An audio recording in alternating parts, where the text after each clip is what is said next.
Welcome to this month's program of Tamil Parampariyam Heritage Lectures. We start today's program for a change, fulfilling Professor Swaminathan's very long time dream of starting a program with a song or a prayer.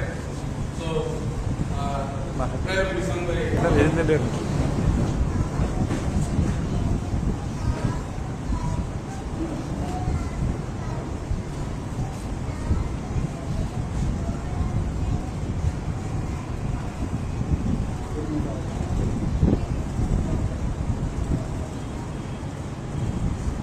चलिए sir okay right So, as I said, welcome to the August 2013 program of Tamil Parampariyam. போன மாதம் பேசிய R A Narasiah அவர்கள் இந்த மாதமும் பேசுவார் என்று அறிவித்தபடி அவர் வந்து colonial shipping industry பற்றி பேசுகிறார். Before we move on to Mr. Narasiah's speech, என்னுடைய பிரேயர் மாதிரி நாங்கள் செய்யணும் அப்படின்னு நான் அந்த பாவம் மூச்சே திருப்பி பார்க்கறதுக்கு நான் வேற ஏதாவது வாழ்க்கை பண்ணணும் ட்ரை பண்ணிருக்கேன். தமிழ் பாரம்பரியத்துடைய ஆக்டிவிட்டிஸ் பற்றி ஒரு சின்ன அறிமுகம். Started a few years back by Patri Seshadri, Anamari and Professor Swaminathan. நாங்கள் நிறைய பேர் வாலண்டியர்ஸ்லாம் சேர்ந்து இருப்போம், ப்ரோக்ராம் பண்ணியிருக்கோம். எங்களுக்கு ஒரு 4 மேஜர் ஆக்டிவிட்டிஸ் இருக்கு.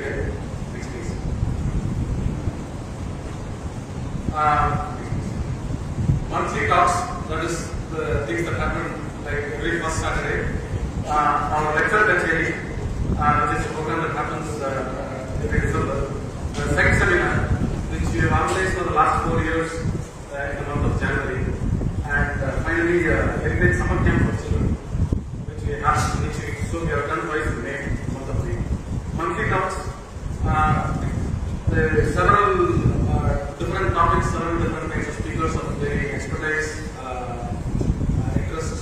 Some of them are simply lectures, there's no thing. Some of them are PowerPoint presentations with illustrations.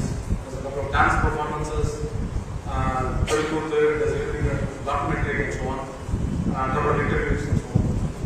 Always happens the first set of events. What we are proud of is that we have not missed a single month so far, but we have really kept track of the number of events. It happens here in Cromwellian area, and a whole variety of subjects: history, archaeology, architecture, language, literature, you name it. We are all anything related to art. And I am delighted to say for the last couple of months, what we are covering is a subject that is of some interest to me because heritage is the main art is going to commerce and shipping. Also part of our heritage. The patti books are in Kannada, the patti history is a major important thing. Shipbuilding போன்ற நம்ம இங்கிலீஷ்ல வந்து engineering art தனியா பிரிச்சிரோம். தமிழுக்கு அது கலை ஒரே பொது சொல்லாது. ஸோ அந்த விதத்தில் இந்த கப்பல் கலை, கப்பல் கட்டும் கலை, இந்த மாதிரி ஒரு இன்ஜினியரிங் டாபிக், கமர்ஷியல் டாபிக் பற்றி பேசுறது எனக்கு லாஸ்ட் மந்த் சொல்லிட்டு all our talks are taken on video with this new camera பற்றி posted on our blog.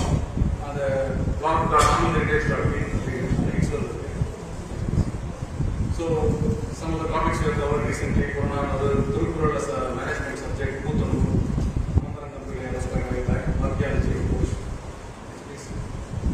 I tried to make it fast. These are some of the photographs of the different speakers we have had. Talked about inscriptions of women, inscriptions referring to women in temples. Rani, பெண்கள் பற்றி எல்லாம் இருக்கு அப்படிங்கிறது break பண்ணி வந்து 2 வருஷம் முன்னாடி பேசுது. இந்த வெப்சைட் தான் என்னோட ஃபோட்டோகிராஃப் ஆஃப் த வெப்சைட். இந்த வெப்சைட்டில் போனீங்கன்னா இந்த ரைட் ஹேண்ட் சைடில் நிறைய இதெல்லாம் இருக்கும், சில படங்கள்லாம் பார்க்கலாம். இந்த மாதம் என்ன ப்ரோக்ராம் நடக்கிறது அதை announcement you can forward it. You can எங்கள் இமெயில் லிஸ்ட் இருக்குது, you can sign up for it and notify it. சில பேர் கிடைக்கலான்னு சொல்கிறாங்க. ஒரு வேலை ஒரு ஸ்பேம் ஃபீல்டில் போதும்னு நினைக்கிறேன். You can please check your spam to make sure it's not going there because sometimes in the multiple languages, mail goes to spam. So the other program that we did instead of this monthly lecture, which is continuously happening, we also thought we have a series of thematic lectures. Last 2 years, first year, 2011,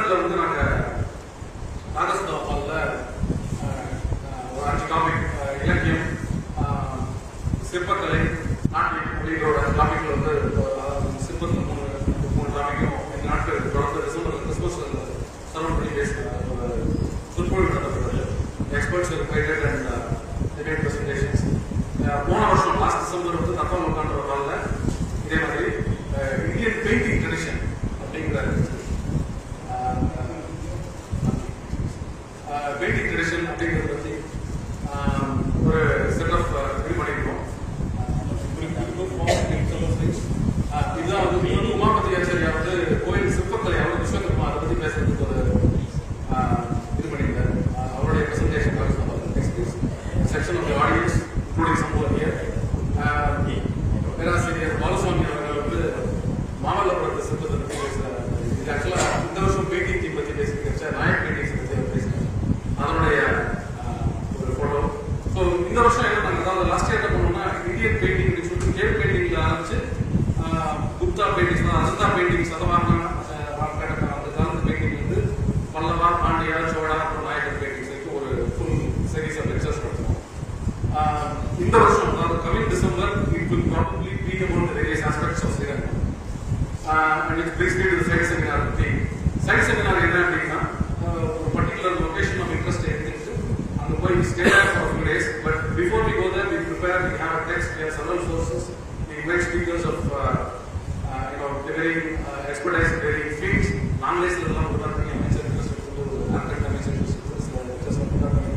சில டாபிக்ஸ்ல பேசுவோம். So we have gone to several places.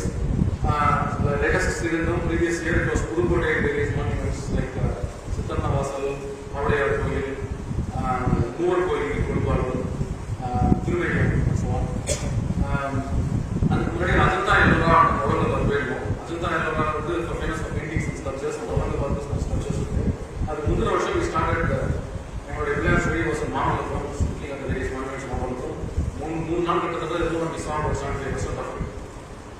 அந்த இதோட பற்றி இந்த side செமினார்ஸை பற்றி இப்போ வந்து ஒரு புது வெப்சைட் இருக்குது. அது எங்கள் மெயின் பிளாக்லேயே இருக்குது. திரு ஷாம் ராமன் இங்கே இருக்குது. அதை தான் இந்த பவர் பாயிண்ட் ப்ரெசென்ட் பண்ணேன். ரெக்கார்ட் பண்ணுற ப்ரெசன்டேஷன் இருக்குது. அந்த வாட்டி எங்கேயோ சொல்லி அவங்க வளர்த்து இருக்கேன். அவ்வளோ ட்ரெடிஷன்ஸ் யார் எங்களுக்கு வந்து கொஞ்சம் ரொம்ப நாங்களே பண்ணியிருக்கோம் சொன்னால் புதுசாக வந்து நாங்களே வளர்த்து இருக்கணும் அவசியம் இல்லை. So that's one more activity. இந்த ஸ்ரீரங்கம் சைட் செமினாரில் வந்து இது மாதிரி ப்ரிப்பரரி லெக்சர்ஸ் இதெல்லாம் வந்து the instigator behind it or William Jones Badri talked about Srirangam, Ravi talked about the Alvar, Chitramadam talked about inscription, Solomon talked about the Nancy mission. இந்த ரூபத்திங்கிற வந்து ஸ்ரீரங்கம் டாமத்திங்கிற மாதிரி ஒரு லேயர் ஆர்கிடெக்சர் பிரசன்டேஷன் கொடுத்தாங்க. So there are several topics. Kannan sir வந்து ஆச்சாரியர்களுடைய so these are some of the shots of Srirangam that we took up. This is just to நான் பேசுறதே ஸ்ரீனிவாசன் போட்டு ஸ்ரீரங்கம் மட்டும் கிடையாது, பக்கத்து மலைக்கோட்டையில் இருக்கிற இடம் ஸ்ரீனிவாசன் ஒரு இடம். ஸ்ரீனிவாசன் ஒரு புழல் காலத்துக்கு போய் ரொம்ப அற்புதமான சிற்பங்கள் இருக்கும். எங்களுக்கு பக்திங்கிறது மட்டும் இல்லை, சிற்பம், கலை, all the topics that we talk about here, அதுலேயும் உங்களுக்கு இன்ட்ரெஸ்ட் இருக்கிறதுனால மற்ற ஆஸ்பெக்ட்ஸ் ஸோ அதுக்கு அதே மாதிரி மலைக்கோட்டையில் வந்து மகேந்திரவர்மன் பல்லவனால கட்டப்பட்ட ஒரு பரிதாமபுர பல்லவர்க்கம் அப்படிங்கிற சங்காரிசத்தை வச்சு ஒரு இது அங்கே வந்து ஒரு லாங் சான்ஸ்கிரிப்ஷன் இருந்தது. அந்த இன்ஸ்கிரிப்ஷன் டிரான்ஸ்லேஷன்ஸ் அவைலபிள் ஃபார் அதை படிச்சுட்டு ஒரு காட்சி. திஸ் இஸ் ப்ரீவியஸ் இயர் புதுக்கோட்டைக்கு போயிருக்கோம். அங்கே வந்து ஜியாலஜி சொல்லிசோம்னு ஒரு அப்சல்யூட்லி இதை நம்ம முக்கால்வாசி பார்த்தா வால் போஸ்டர் வாட்டர் பெயிண்டிங் என்ன சொல்லுவாங்க. அந்த இடம் அந்த மாதிரி இருக்கு, அந்த கோயில் இருக்கு ஆக்சுவலாக. ஸோ அந்த இடத்துல நம்ம போயிருக்கோம். நாட்டாமலை படத்தில் இருக்கு. இது கொடும்பாலூர்ல வந்து பூதி விக்ரமேஸ்வரேஸ்வரிங்கிற ஒரு வேறு கோயில். Next please. ப்ரீவியஸ் இயர் ரெண்டு Ajanta Ellora these pictures Ellora Kailasanathan rock cut temple மலையை வந்து படத்தில் இருக்கு. Next please. So this is one of the sculptures that is bigger, that's about 8.5 feet tall. Next please. This is one of the large caves inside the Ajanta. You can see that the entire wall is painted, everything except the floor is painted. So absolutely marvelous paintings.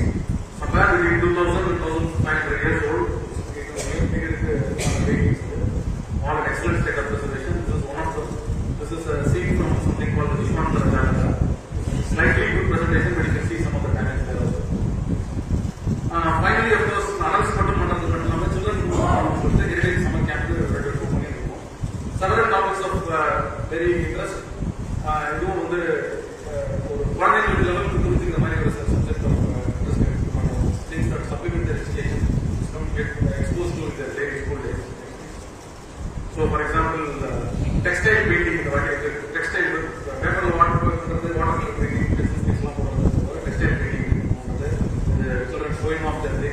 கரிகாலத்தை பற்றி ஒரு சின்ன lecture நடத்தி கரிகால 50 வெஜிடபிள்ஸை பற்றி பேசணும், அவருடைய economics botanical அதை பற்றிலாம் வந்து they seem to be mildly interested. They are actually very interactive. இந்த மாதிரி அடல்ட் ஆடியன்ஸ்லாம் வந்து பேச வைக்கிறது ரொம்ப கஷ்டம், கஷ்டம். அவங்க they are actually louder than parliament in full session. So finally close it up. Hopefully it was very first time. You can come to our programs, you can inform about this thing. ஒரு article on you can sign up for it and you will get notifications of our monthly talks. Shiva is here, you can ask, you can also send Shiva a mail and we will add it to your monthly email notifications.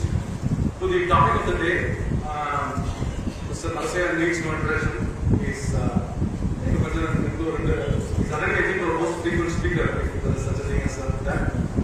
நான் சொற்பொழி படிக்கிறேன், நாமாயணத்தை பற்றி பேசினேன், naval revolution of 1946 பற்றி பேசினேன். போன மாதம் வந்து Periplus Erythrean Sea செங்கடல் வழிகாட்டி அப்படிங்கிற நூலை பற்றி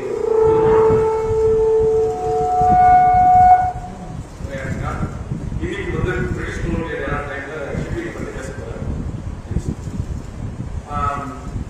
ஸோ நரசியா பற்றி போன வாட்டி சொன்ன மாதிரியே அவரை இன்க்ரீஸ் பண்ணுறதுக்கு ரொம்ப டாக் ரொம்ப வளர்றதுக்கு ஒரு மணி நேரத்துக்கு இன்க்ரீஸ் பண்ணலாம். ப்ரீஃபாக சொல்கிறேன், எனக்கு தெரிஞ்ச சில விஷயங்களை சொல்கிறேன்.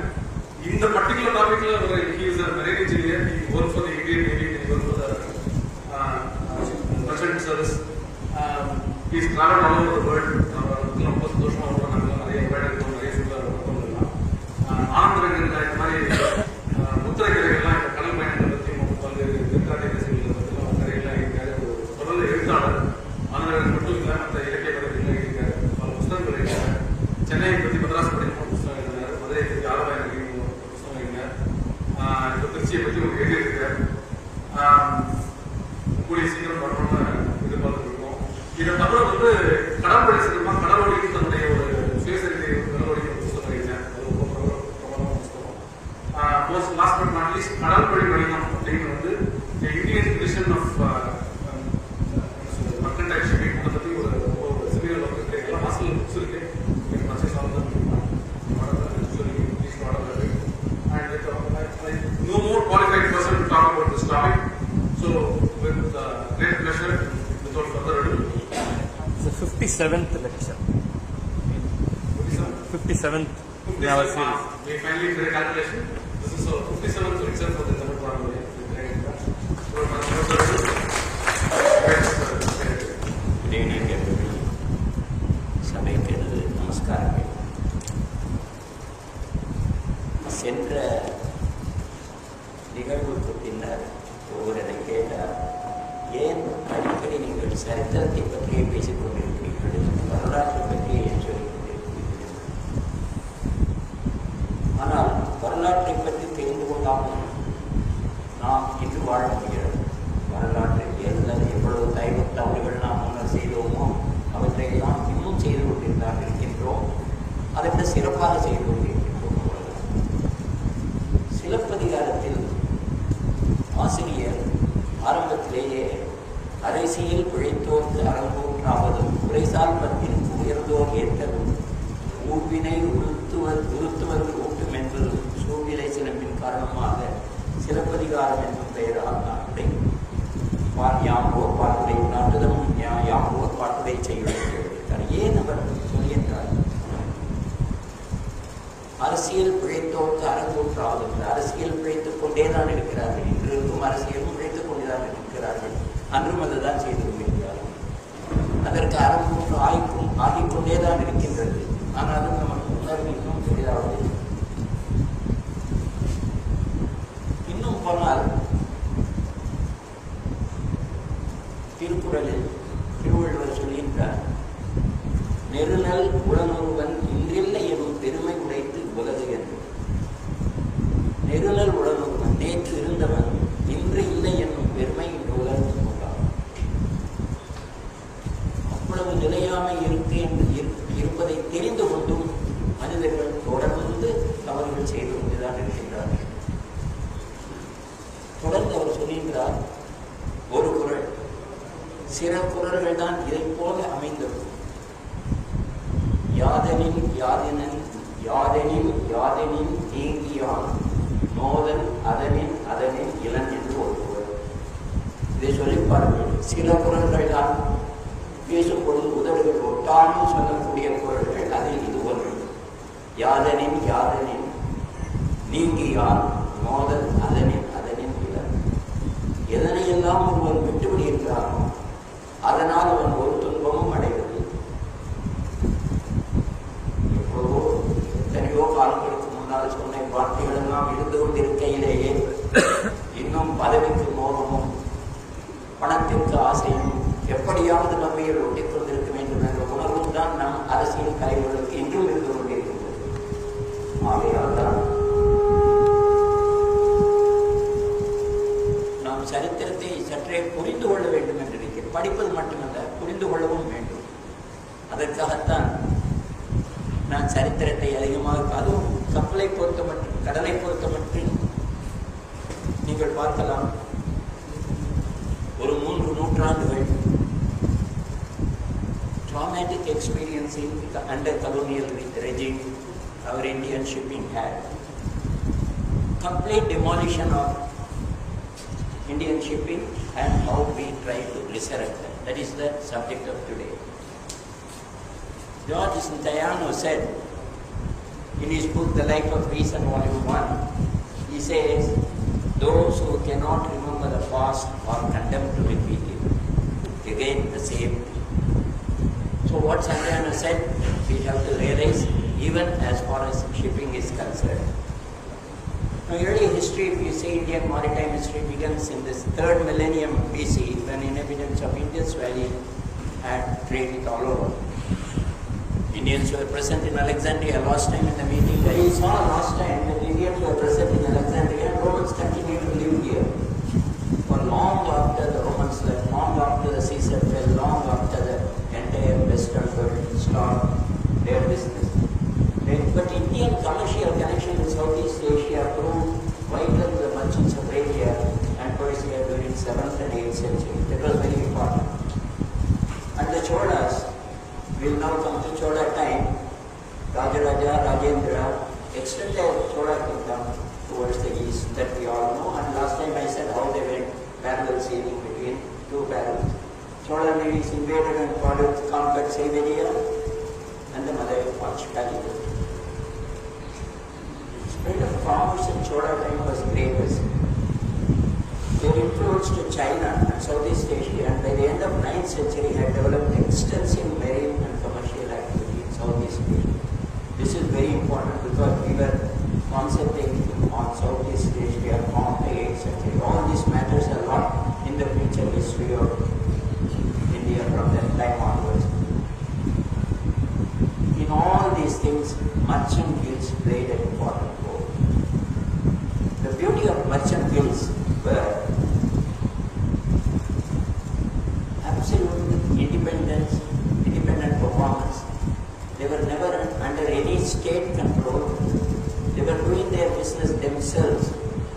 And even here you see in Konneri, there is a Erythrean Sea in which there is a culvert available, which says, Mylapore துறைமுகத்தை வீரப்பட்டினமாவதற்கு ஒரு பட்டின பகுதி வசூலிக்கப்பட்டது.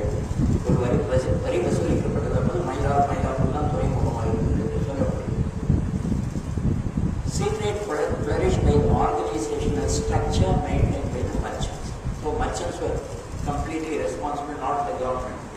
These guilds were autonomous and had absolute control over the trade. The state took charge of the security. Voluntary contributions are available to provide a security cover for the trade. This, as I told you, in Konneri, in the Periplus, we can see evidence of it even today. But the state took charge of the security, which is available, even proof from the references are available in Sangam literature for this. The merchant guilds took charge of these activities and they were known by various names, mainly Padinan Vishayata, Manigramam, Nanadesis and Ainun Kluwa. These were the main important merchant guilds. Padinan Vishayata, they were very strong people and they were all over. In fact, right from Southeast Asia to tip of India, they were all functioning with proper communication. Now, because of them, I am not talking about the historical references, I am talking about merchantable references only, because we are talking about only merchant activities during this period, how the shipping trade took place. If you see, this is Southeast Asia, in which the first and oldest culvert of in Tamil Brahmi script was found in Thailand, which is here. That stone has written on it in Tamil Brahmi only two words, Perupattan. Perupattan means the chief goldsmith, skull, breaker, that stone. Second is Kakupa, 9th century. This is also in Tamil, and it says the tank has been constructed under Manigramatha for the welfare of the people of the town. The third is 11th in Varus, Masi Pingal, that is written in the month of Masi. Fees by captain, how much a captain should pay as fees if he is carrying a particular product called Kasturi. Next is 12th or 13th century from Tamil, gift of Brahmanas by Dhamma Senapati. The Dhamma Senapati gave Brahmadeva. That was at that time in Southeast Asia. I am not talking about one of the villages of South India, but I am talking about Southeast Asia, where for Brahmins they have given a body called Brahmadeva, which is available in this culvert. Next is Agan, where a hall was built in front of the temple for bhaktas to remain seated during pujas. And the last is the most important culvert which I have written about, which can go on the public, in Guangzhou in South China. Guangzhou, all of us must be knowing because recently an Olympic event was also conducted there. What is in Guangzhou culvert? It is so important. That was only in 13th century. You can see this is the culvert, which is in two stones, which is available now. This was introduced to Tamil-speaking people only last century, beginning by E.N. Subramanian. Before that, it was lying there in the museum without knowing what language it was. They did not know that these were Tamil letters, followed by Chinese scripture. Now, what is it all about? That is most important because this attracts the attention of everybody to say, even today's politics, if you say this is very important because the inscription says, and it is in so many lines, Swasti Sri Salamdam 1203. 1203 means you must add 78 years for Saga Salamdam to our year. So you can say it was 81. Chittirai Nod. The day was Chittirai. Sri Chaikakan Tirumenitu Nandraga. Nan is there, Raga is in the next slide. Nandraga Udayar Tiruthanishwara Udayare Mudaya Nayanare Tiruthanishwara Mudaya Nayanare Tiruthanishwara Mudaya Nayanare Eri Erla Padinar Yar Sambandha Perumal Ana Tavachakravartigal Chaikakan Paraman Padi. What is this? Chaikakan Paraman Padi. Paraman is Pramana. Chaikakan is the son of Genghis Khan. He gave a land to this guild, and this Tavachakravartigal in the Sambandha Perumal, and in charge of one of the merchant guilds, built a temple there. But look at the fineness of that Hinduism, what all they could do. He built a temple there, but as the land was donated by Khan, he named the Shiva as Tiruthan Ishwara. Tiruthan Ishwara. See, look at that. Tiruthan Ishwara Mudaya Nayanare Eri Erla Padinar. That is, he has installed the idol, which is Tiruthanishwaram. Tiruthanishwaram Mudaya. That is the greatness of Hinduism. It was an inclusive religion where nothing was excluded. Everything was taken in. And it was an adoptive religion where nothing was. Other day, I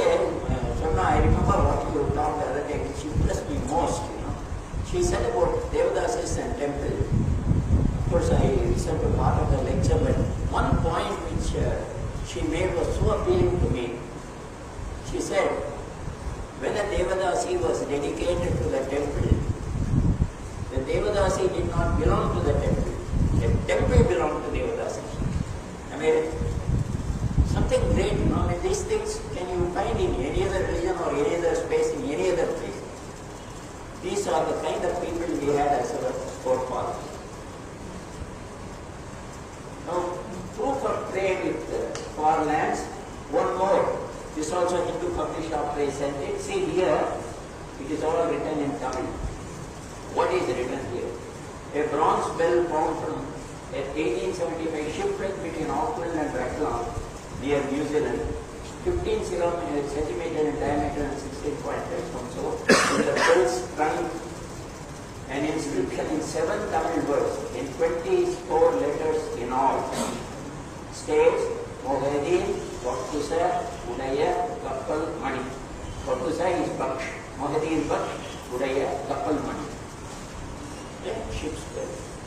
This was found by the tribe and they were using it upside down as a frying pan in Australia, in New Zealand. And one Padri found it and he found something important, so he gave his helmet, which is better frying pan than a bell, and he took it away and kept it in the museum. Then, if that was so, how and what then changed the word and the sea route? What happened? Why did we go down so badly at this point of time? We have to see what happened. All ages are divided into different ages of war, ages of colonization, ages also. This is called the age of discovery. The age of discovery, according to historians, is also known as the age of exploration, was from early 15th century and continued to 17th century. These 2 centuries were age of exploration. Why? The reason was Europeans explored Africa, the Americas, Asia and Pacific Islands because the fall of Constantinople in 1453 severed European trade links by land with Asia, leading many to begin seeking different routes to reach other places of the world. Now this Ottoman Empire, we all can recall, they blocked completely. In fact, Ottoman Empire completely blocked the Greek movement. They were even going towards Rome also. Historians often refer to this as age of discovery. This is an important turning point in the history. At that point of time, Catholics were the strongest in Europe. Both Spain and Portugal were Catholic, and they were controlled by Pope. A papal bull is something, an order issued by Pope is called a papal bull. This papal bull was issued in May 1493. What did the bull say? Pope Alexander said, granted to Spain all lands to the west and south of pole to pole line, 100 leagues west and south of any of the islands of Azores.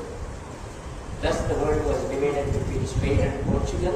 Portuguese explored the East. Now Pope divided the world into 2 and gave it to 2 people. The world did not belong to Pope. And they had no right to claim the right of those things. So land grabbing did not start today. Treaty of Tordesillas is an important treaty with Spain and Portugal fought among themselves. The Portuguese crown in 1494, which established the line dividing the globe between Spain and Portugal for colonization purposes. Then they divided among themselves as to which area one should go and which area the other should go.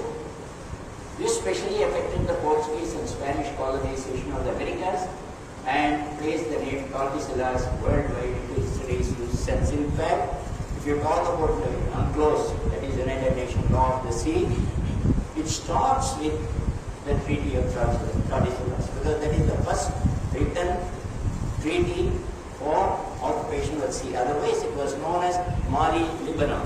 In Latin, Mare Liberum means sea is owned by everybody.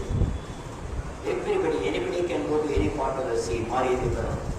But this was beaten by this Tordesillas. Now, you see this, the world, and this is the Azores island group. And this was all this side, and North and South America are this side. Now, Pope drew this line.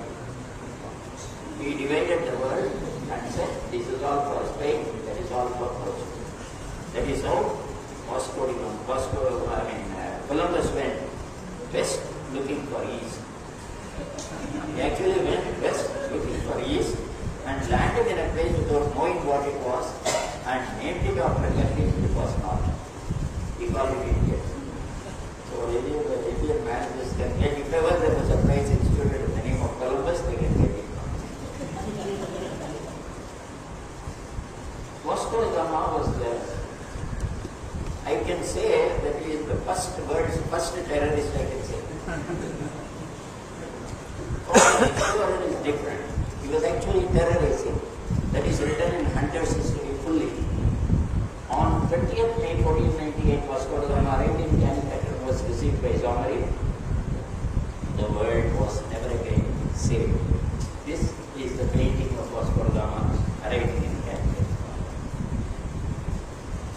Europeans and the trade. So now the Europeans thought it is time to go towards east and start their trade. The English came in 1611, the Danes in 1620, the French in 1668, and the Dutch in 1674. This is the sequence by which they came. First of course, Portuguese. The spice, textile, and diamond trade used as the southern peninsulas. The important trades were spice. The other day I told you about how spikenard was sold for such a huge price that half of Egypt could have been purchased by the amount that was spent on it. Textile, mainly chintz material. Chintz is cotton cloth printed with dyes made of wooden blocks, which name chintz became later in Tamil cheating. The chintz material was loved by the Europeans and that was maximum sent from Madras. Now the English were in search of a port to trade. Now Portuguese had come to Cochin. From Cochin they had extended their tentacles to Goa in the north and to Madras in Santom in the east. Santom, it is said that during 1st century, as I told you in my last lecture, that island, Sotrata, there St. Thomas is the doubting Tom in the Last Supper, travelled all the way down, came there, came by sea to Cochin and travelled by land to Madras. This is what is the story. And he was martyred in St. Thomas Mount, where the bleeding cross is supposed to be available. Anyway, that's a different story altogether. But the English in such of a port to trade came here. At this juncture, a friend of mine asked me the other day a question, a very pertinent question which I told him I will answer today here. He asked, when all these Westerners could come here and colonize this land, why were not Indians being able to colonize the lands in which they already had their reform? Like Cholas went to, Srivijaya, all those places. Why did they not do it?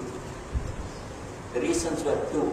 One is the idea of going there was not to colonize, not to occupy. Only when you occupy, you colonize. They never wanted to occupy the land. They wanted to go there to prove their strength. If you go through Sangam literature, I think Kannan will agree with me.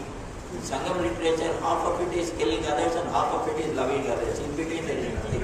Sometimes I wonder whether there was any time at all to anyone. Because Sangam literature says, mother has to get the son and give, and the father has to train him for war. The colonel must make the argument and give him, and he must go and kill. Then what the hell is he supposed to do otherwise? Does he not have any time to do any work? Ahanaru is full of love and Puranaku is full of this, and that Chola comes from north somewhere and destroys the land and puts Ahana in nature, then nobody can grow any more land there. All these things were happening. So their effective control of other land went to the extent of heroism and not beyond. They never showed any intention to occupy it. They went up there. But what happened? Because they went there, the merchants went there, embassies went there. They created a lot of goodwill between this country and that country. In fact, unlike the European colonizing, when India went to any other country, there was never an enmity, there was always a friendship. Grown by trade, grown by cultural transactions. If you see Chinese embassy, or if you see, say, Cambodia, all those things prove to us that we went there not to occupy, but to disseminate our idea and knowledge independently to others. That was all the reason, I think. But anyway, and I stand to correction, it can be anything else also. But the English came in such of English had no idea of colonizing. East India Company was formed on the last day of 16th century. And when the East India Company was formed, each voyage was considered as a company. That is, one charter was a company. That is, when the ship left England and came to India and went back, that was one complete occupation, that's all. They did not come to stay here or do something. They were earning a lot of money. So English came such a port. They were already in Surat. Jahangir has given them a road, a place to start. But they were not satisfied. They came down to Goa. Portugal won't let them. They came to Kerala. Portugal won't let them. And then they came to Eastern Coast, where Dutch were already stay put in Pulicar. Pulicar, which was at that point of time known as Pradaya Kaveri, which is today called Pradaya Kaveri. Actually, in the old records it is written as Pradaya Kaveri. I don't know whether Kaveri went to that extent or not. As the name signifies, any water is considered Kaveri. Like we say on Diwali day, we pour a little water on our head and say Ganas. Like that, any good water is considered Kaveri. Maybe that Pradaya Kaveri. So Captain, people came sailing along with his ship, it is about all the records are available. When he came near Pulicar, he was chased away by the Dutch. From there he arrived at a place called Pettapalli, later known as Nizamapatnam. It was August 20, 1611 that he landed there in Pettapalli. So theoretically, this is the date of English arrival in South India, August 20, 1611. This was virtually the first place where the English started to have any business. The English tried a small place called Armagon, a village in the coast. They purchased from one Arunga Madalia, and therefore they named the village as Armagon, which was in Telugu called Durgarayapatnam. It was a miserable place for a port, and they had to scout for another place. They went looking south. Towards south, when we went, Francis Day in 1637 went up to Puducherry looking for a better place. This is another argument of mine when I say Mahabharata could not have been a port, because if there was a port, English would have settled there. They did not settle there. They went up to Puducherry, not finding a place, they came returning back. But the Portuguese did not allow them anywhere near Santo. Santo, they had a redoubt. Actually, there was a fort as good as what we see today. There was a fort in Santo which was completely destroyed by the English. Completely destroyed, not a brick was left. Then the Coromandel post was under Nayaks, and there was under the control of Prince Damar Venkatapati, who called himself as Lord General of Karnataka. He called himself. On 22nd August 39, Day was given a Coromandel granting trading rights from Madras. This was the date now we consider as date of birth of Madras, 22nd August 1639. Madras was then just a strip of sand. This was Madras. You see, this is the oldest map available of Madras. If you see here, there were two rivers, one coming from north, flowing south, turning near our general hospital today towards east and turning south and joining the sea. And the other river coming from west towards east was flowing this and joining the same river here and flowing into the sea. And these two rivers were very close near our general hospital today, where a canal was cut in between as early as 1600, a cut canal, and this became island. That is why it is today also called Tirutidal or Island Coast. And this river which flowed from north to south was called Elumur River, because it came through 7 villages. Elumur became later Elumur became Edmore. So 7 villages and joined here. This Kuvam, what we call clay, was originally named Komleshwar. Even now we have Komleshwar crater. Pachamapalli used to take bath in Komleshwar river and pray in Komleshwar crater temple. So that was a clean river. But then now, of course, we know what it is. And here you see the semicircle, that is the fourth English building, just north of the side. So whatever was inside was called White Town, what was outside there was called Black Town. Black Town became in 1905 Georgetown after the visit of King George. So this was Madras. So the English landed here and started their business. Sea trade started with Madras as a roadstead port. There was no harbor as such. Port was there, ships used to anchor off, and boats used to come over the sun and land on the beach, and cargo used to be offloaded. But then there was a reason why Madras trade fell, and textile, which was ruling high, was becoming slightly bad in the markets. Indigo, which was very good in Madras, became more popular in Calcutta. Calcutta produced at least 4 times more indigo than what Madras could produce. So the cheap requirements were shifting to Calcutta. Then this guy called John Chana, an agent of East India Company, chose Calcutta. In fact, John Chana is told as the founder of Calcutta. The site was selected, protected by the Hooghly River on the west, a creek to the north, by Salt Lakes for 2.5 miles to the east. So he chose this place. And there were 3 large villages along the east bank with the Ganges: Sutanati, Govindapur, and Calcutta. That is, Calcutta is only today's Kolkata, which were bought by the British from the local landlords. They bought it, unlike Madras.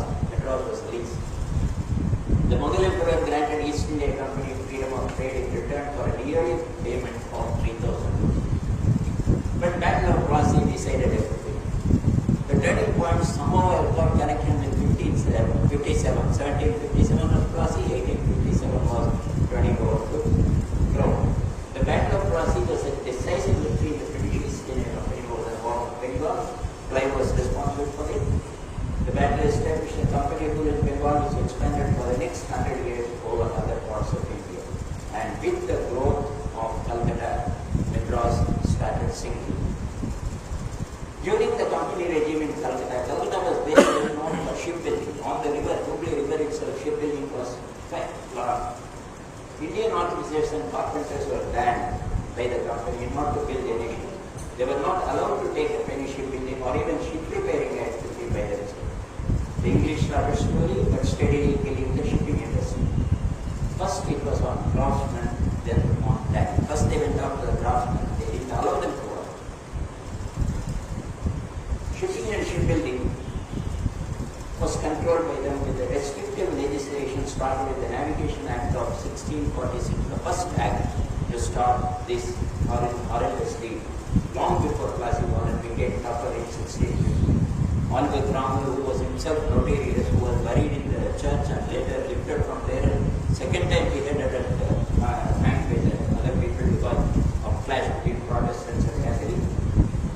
It provided that no goods produced in Asia can be, see this clause, restriction in 1651 Act says, no goods produced in Asia can be imported into England in any ship that was not built in England and did not have at least 75% of English sailors. That was the first rule to kill Indian ship.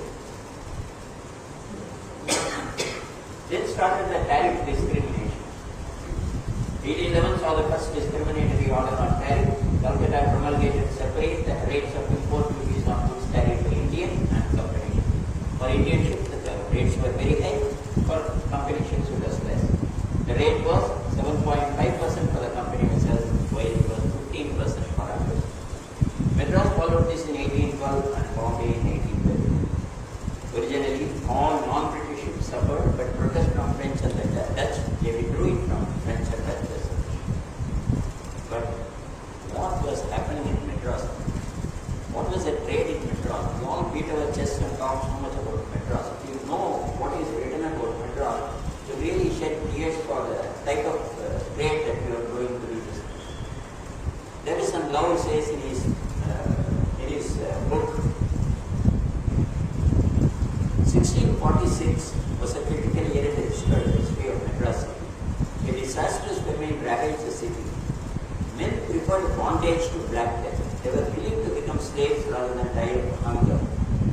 trade in slaves became brisk. Now slaves were bought and sold from Madras only. A Portuguese vessel that arrived on a ship from Agapatan in October that year and upward of 400 slaves sent from Madras so hunger-starved that they were not even able to crawl when they were crossing. And why Madras? Because Madras offered peculiar facilities for the trade. The custom duties were lower than all the other harbors. Custom duties on import of slaves. Domestic slavery was officially recognized in Madras. Slaves had to be licensed and purchased, and sales had to be registered at the Chowdhury. Chowdhury was the name. This was done by Adhikari. Adhikari was the court man. And the registration fee was 6 shillings 9 pence, which was divided between the governor, the trader, and the agent. And each one of them got 8 annas per slave. If a slave is sold, every part of them got 8 annas each. Mainly Dutch and Kozhikode employed brokers to get slaves through this route. Do you know, in 1662, an incorporated company for slave trading was started in England with Duke of York as its president. They talk about civilization. They started a company, incorporated company for slave trade, and Duke of York was the president of it. And Aurangzeb was very strict on this business. He never allowed slaves. When Aurangzeb came up, they had to put notices here.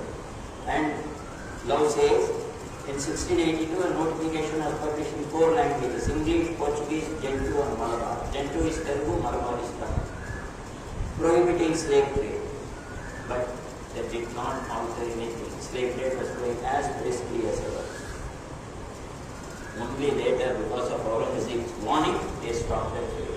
That was the only trade going to Madras. All other trade shipped into Calcutta. Though in 1682 it was officially abolished, it continued also. In 3 ports end of 19th century, up to 19th century it was good. Madras was good. If you see, total was, Madras was the highest. If you see Bengal, Bombay, and British Colonial, Madras was the highest.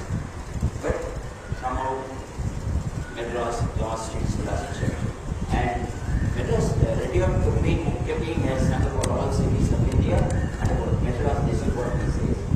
Climb kissed me on the mouth, the lies and grow. Wonderful pieces so that I became crowned above the queens, the withered that they now. Brooding on ancient things, which we are doing even today. I don't think we have changed much of it. The 1814 Act was passed that British shippers wanted protection. Even though Indian sailors are British subjects, they shall not be deemed as British mariners. The citizens were under British rules, but they were not considered as British mariners. Ships not having an English captain and or 3/4 of its crew as British mariners shall not be allowed to enter English ports. That was the rule.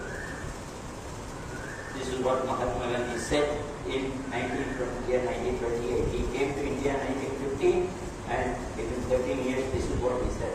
The tragic history of the national village industry of cotton manufacture is also the history of ruin of Indian ships.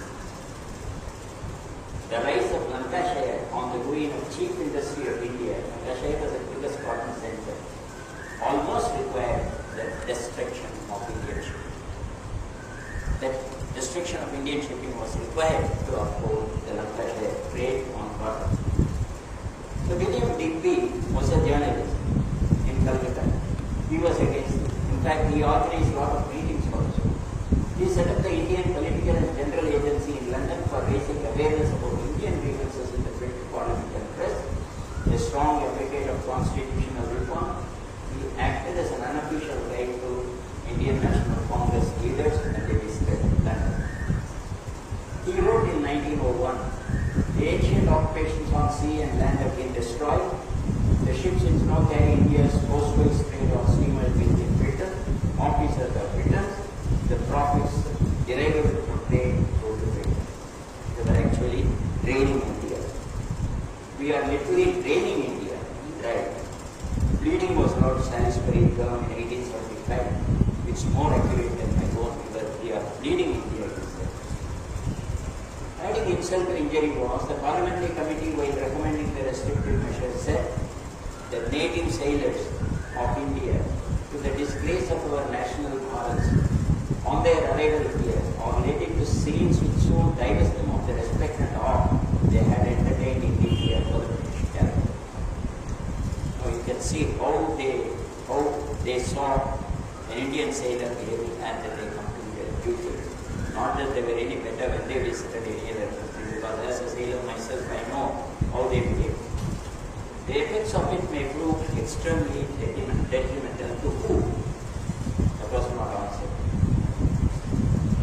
Now this is the time Bengal, India, steam navigation company started. First of all, the ships were carrying troops from Ceylon to India from 1857 to 1859. 1857 was the Great Mutiny, or what we call the First War of Independence. And for 2 years, troops were carried from Ceylon to India. So they got all the contracts. 1862, British India Steam Navigation Company was floated. Mackenzie Company continued to act as its agents for the age. And Lord Inchcape is the greatest villain of our time.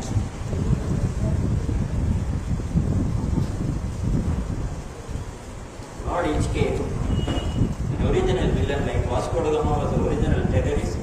Original villain is Lord Inchcape. Born in 1852, son of a shipmaster, he came as a clerk, but he soon became the chairman of the company, Mackenzie. And from then on, he made sure that Indian companies suffer one after the other. Meteoric growth he had. As a clerk, he started. In 4 years, he became partner. In 1889, he became the president of Bengal Chamber of Commerce. In 1881, MLC of the Governor of Commerce, Viceroy of Commerce. This is the gentleman.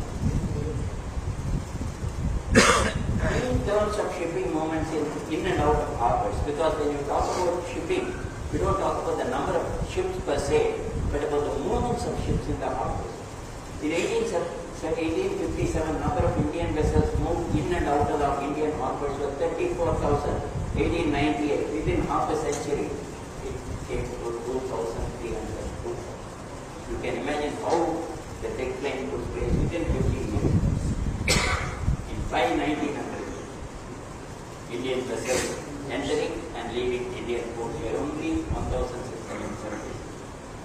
This happened in spite of the opening of Suez Canal. As you know, Suez Canal was opened in 1869, and Mahatma Gandhi was also born. Suez Canal opened, but still the beneficiaries were only BAs. Benefited most due to canal due to the effects of Lord Inchcape. The menace they did. 1875 they formed the first shipping conference. Shipping conference is a term used in shipping where number of companies join together and form a conference. They will trade. That means they will be in between sharing their cargo and various other things. So a shipping conference was formed to help BAs and to monopolize. And they adopted a deferred rebate system. That is, some other company is using, they can pay later. So there was a lot of that deferred rebate made them to come into the conference faster. And then the Indian companies, one after the sank. Between 1860 and 1925, in exactly 65 years, 102 Indian shipping companies went insolvent. They went absolutely missing and went into liquidation with a new system. Then after Watson, editor of the Statesman, said, Indian company of the company, which endeavored to develop a coastal service, has been financially shattered by the competition of the British.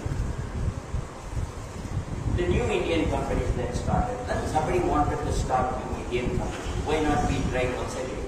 The first was the subsidiary, J.N. Tata, started a shipping company in 1894. V.O. Chidambaram Pillai started Swadeshi Shipping Company in 1906. Yogendranath Tagore, brother of Rabindranath, started in BSc in 1907. Fortunately, we have amongst us V.O.C.'s grandson.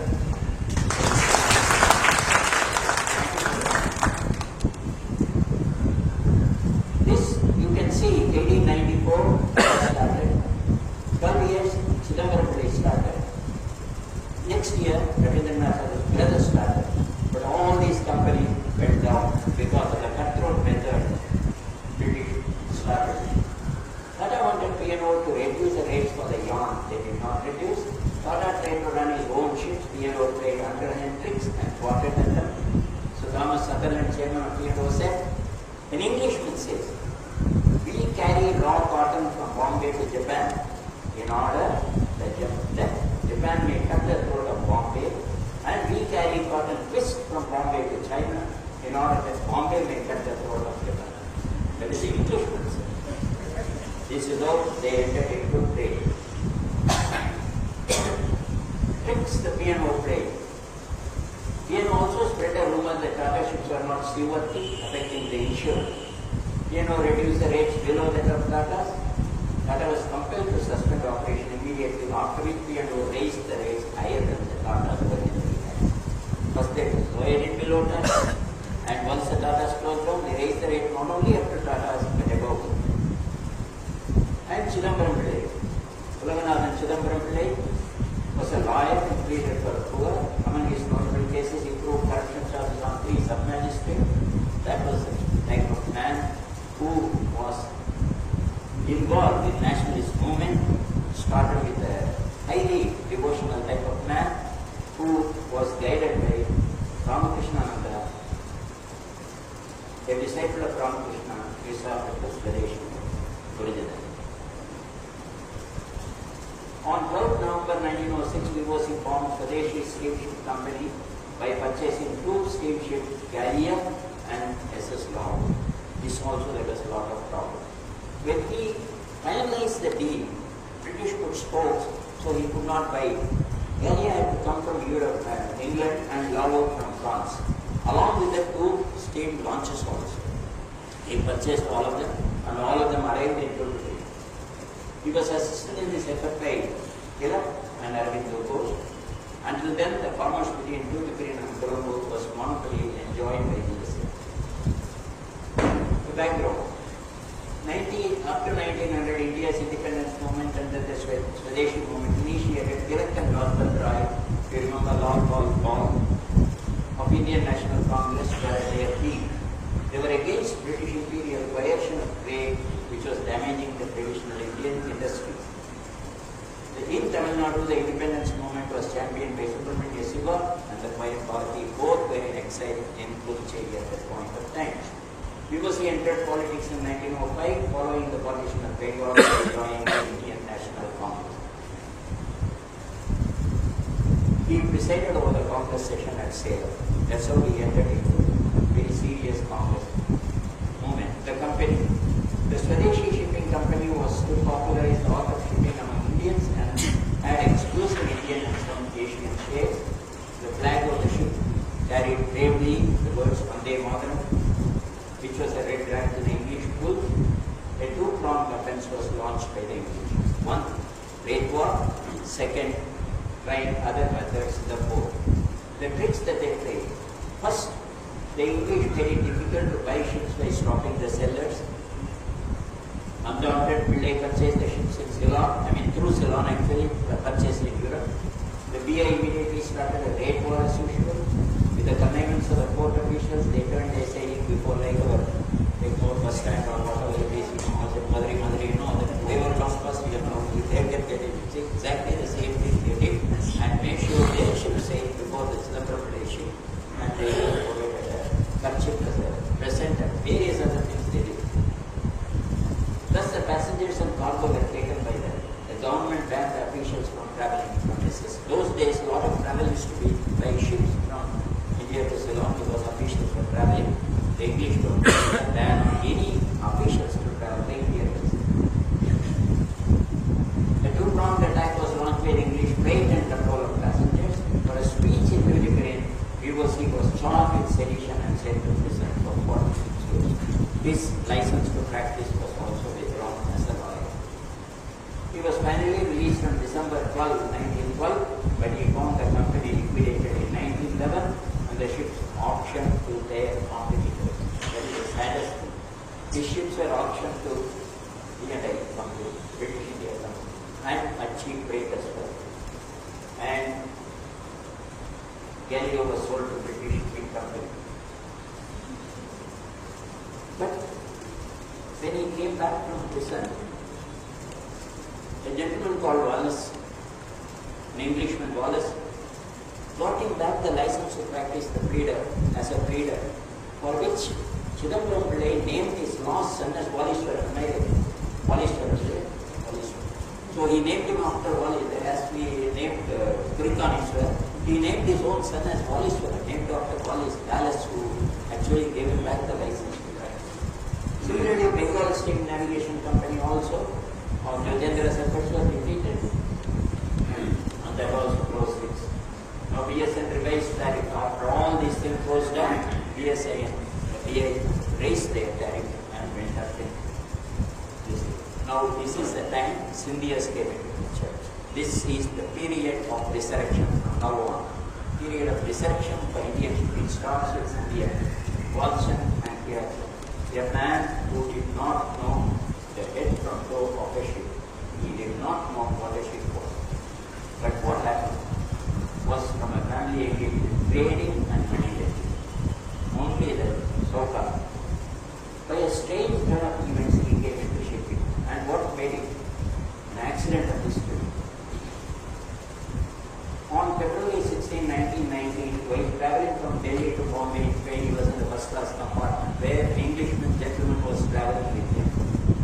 Watson, who told him the ship Loyalty owned by the Maharaja city of Gwalior was for sale. This ship Loyalty was for sale. And you know our Maharajas and Zamindars are all, they will fall on their toes of the Englishmen for anything they want to do, and they were using this ship for their First World War, and he named it Loyalty to be very loyal to the Englishmen, and it was owned by the Maharaja city of Gwalior. Now he had no business, the war was over, he wanted to sell it again. And he said he is ready to sell it at certain contract terms. And the ship was originally purchased from Canadian Pacific Line. He changed it into a hospital ship and took it to service for the army at his own cost to please the English. When the war ended, he priced it at 25 lakhs, half to be paid first and half to be paid later. This was it, with half the amount as down payment for the first bidder. Whoever bids first, you can take it. This Watson heard it. By the time the train reached Bombay, Watson made up his mind to buy the ship. When he got down in VT, Victoria Terminus, today Chhatrapati Terminal, Chhatrapati Shivaji Terminal, he got down from the train. He did not go to his office or house. He drove down to the harbour to see the ship. Straight to the dock to see the ship. Though he had no knowledge of ship, he liked the ship and went to see Narottam Morarji, the leading textile magnate who had the means because he didn't have the money. Both of them had vision and immediately formed a joint venture to buy the Loyalty. One day they formed a joint venture. The sailing of the Loyalty, the first sailing of the ship Loyalty was from Bombay to Europe on the historic day of April 5, 1990. If you recall, this is the day declared by the government of India as the National Maritime Day, not at the time of independence, after 60 years. Because we always do everything late. We remember a little late. Since national shipping was reborn on this day, 3 years later declared this day as the National Maritime Day, which is celebrated every year from 1964. In 1964 they thought of it. That is also because some other countries had a National Maritime Day later. Narottam Morarji later became the chairman of the company. This is SS Loyalty, which has purchased from Gwalior. The ship left on 5th April, reached Tilbury docks in London after a stop in Marseille in France on 14th May. In London, the ship had to undergo a survey for 100A1 class as a passenger ship. This is where the trouble started. The English wanted to see how to stop this shipping. First they said this has to be surveyed under 100A1 class. Mariners know about what is that class. A very strict survey to see all those. And when the surveyors pointed out the defects, there was not a single English ship repairing firm coming forward to do the work. They refused. So these two people did not know what to do. They wanted to start a business and they wanted to have an office. England will not allow them to have an office. In the hotel where they stayed, they declared their room was the and started collecting. Only whom they collect, their own cargo, some Indians like that. So they started. No reputable shipyard would undertake the repairs as it was an Indian ship. This was the beginning of troubles for this ship. These were the passengers. Some of the passengers we see, some very young people later became some. One of them is Wangde, who became Chief Justice later, and Chagla, who became Chief Justice later, and Mehta, very young man then going to study in London, and various other people. At least there were 4 Maharajas here who went by the ship. With so much of opposition from the rulers, the ship would manage only few sailings. That also with lot of loss. It was no more economical and the ship had to be laid off. And there was no purchaser for oil. English made sure that nobody would purchase the oil. After just 4 years of his life, she had to be scrapped. She was sold to the butchers. Butchers, we call those shipbreakers as a butcher, for 1,35,000. That was all the money he could get for the shipbreak. Though it met with such a sad ending, Navy said should be steer. Can we model that? Indians decided we are not going to do it. They came back, like Phoenix again. It was a time they somehow managed to get some more ships and started sailing. And this is a very important turning period for training people like us, who joined the Navy earlier. My predecessor, Mr. Vishwanathan, an ex-lieutenant cadet, a very, very senior man. We were all trained. I know Indians wanted Indian officers to be trained and employed in shipping, as most officers were British and their loyalty was with England. There was no training facilities for either shipbuilding or manning with the result. For these specialities, Indians had to look for English. Everything had to be looked for the help of English. Sometimes it is difficult to run vessels for want of men and officers. Nobody remembers this gentleman. Nobody remembers this gentleman. Not in the shipping circle, not in the shipping company, not in the shipping training establishment, nowhere. Sir P.S. Sivaswamy here, he looks like a knight here, he is a knight of gold. Lady Sivaswamy here school is there, and there is a street also on his name. Sir P.S. Sivaswamy here was the Advocate General of Madras from 1907 to 1911, and a member of both the Executive Council of the Government of Madras and the Councils. He was also active in Indian independence movement and presented India's case before the League of Nations. Iyer raises his voice. On January 12, 1922, first time, in its first session of the Reformed Legislative Council, Iyer moved a resolution to constitute a committee to see the possibilities of forming an Indian merchant navy. That's the first sort of Indian trade in 1922, before that there was nothing to follow it. He wanted the Indian officers and experts to be properly trained. Indian Mercantile Marine Committee was formed on February 3, 1923. The government formed a committee headed by Captain E. Rednam, Director of Royal Indian Marine, with 5 members. 2 representatives from India were Gaurav Samradas and Jagannath Rao. The second resolution, see, Ramsamy saw nothing was happening again. He put another resolution in 26. And the resolution had 4 distinct points, and it was supported by the non-official members of the Assembly. It suggested methods to improve Indian shippers' participation. The points were: recognize the need for training Indians and create an Indian mercantile marine. Train Indians in a suitable ship in Indian waters and engage them later. To introduce in selected institutions marine engineering as a subject. Engineering college at Sirpur was the first locality selected.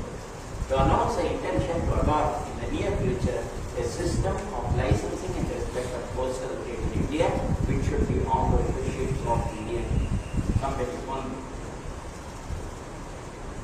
Scindia entered the conference. Now this is the time when Scindia entered the conference after this resolution was passed. They had to confine to coastal runs, but there were a lot of restrictive clauses. But then, one of the restrictive clauses was this. Till March, they had to confine to coastal runs only and should not expand their fleet till 1924. They should not buy extra ships. Even then, only 2 ships a year till 1927. After 27, you can buy ships, but not more than 2 in a year. Later, only 3. a single ship. This was the condition imposed by the British on Indian. And each ship's tonnage should not exceed 4,160 tons. This was called a slavery bond. Indians were not to charge lower rates of TA. Watson described it as a slavery bond, but Watson and Narota believed that they had to exist to fight, they had to live to fight. The Chairman defended the agreement as necessary evil towards the forward bond. He agreed. His company director said this is very wrong. He said no, we must exist before we can fight, and this is what we have to do. Rather, stroke to win. Trading ship doctrine. With much arguments and English members opposing, the resolution was passed in favor of establishing a trading ship in Bombay Harbor. The trading ship doctrine. Mr. Vishwanath is here, a very senior. Please stand up for a moment. Just one moment. Mr. G. Vishwanath is 90 years old now. He is one of the earliest cadets from the He is from Benai. Trading ship doctrine was commissioned December 1927. By 1936, less than 25 of the doctrine cadets were employed by the British companies in India. It was beginning to discourage the Indian boys opting to be trained in doctrine. The version of creating training facility was altered to suit the British. They made all kinds of things. They said, like today, what IMU is the Indian Maritime University, a curse for trade. I will call it a curse for trade, even if somebody quotes I am not bothered. It's a curse for trade because it doesn't train anybody. It doesn't guide anybody. I don't know why it is called Indian Maritime University to start. But they are too strong. Please go on. Because that's what they are doing. That's what they are doing. The government is wasting such a lot of money on projects which are absolutely virtuous. Anyway, that's a different story again. The similar problem existed in the port sector and monopoly of the English in India. They were not allowing anybody to join the port. To get a job in port, an Indian needed to have had 4 years of foreign trade service, while for Englishmen that was not necessary. Calcutta was a river port and required pilot service. It was a difficult job and the English felt that the Indians were not at all suited for this job. They said if Indians are employed, the service will come to a grinding halt. Even our own people said that. Even our own people said that. Yes, we should have Ramsam Mudaliar as chairman. He said, I would not believe in Indian captain, I would believe in English captain. And the ISS ships used to travel, carry tea from Calcutta to London, very strong, and only English captain. And one of the contract terms says 20% of wastage is allowed. So they carry the tea, all the caskets, very carefully up to Suez Canal. In Suez Canal, they offload 20% straight away. The captain takes the money and pockets.